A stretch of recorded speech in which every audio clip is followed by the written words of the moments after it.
Saya juga telah perintahkan kepada Menpora, Kapolri, dan Ketua Umum PSSI untuk melakukan evaluasi menyeluruh tentang pelaksanaan pertandingan sepak bola dan juga prosedur pengamanan penyelenggaraannya.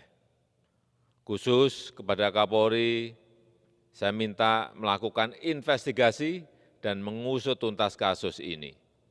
Untuk itu, saya juga memerintahkan PSSI untuk menghentikan sementara Liga 1 sampai evaluasi dan perbaikan prosedur pengamanan dilakukan.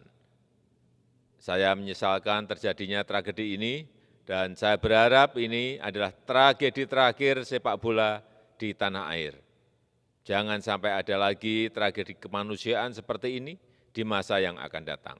Sportivitas, rasa kemanusiaan, dan rasa persaudaraan bangsa Indonesia harus terus kita jaga bersama. Wassalamualaikum warahmatullahi wabarakatuh. Terima kasih sudah nonton.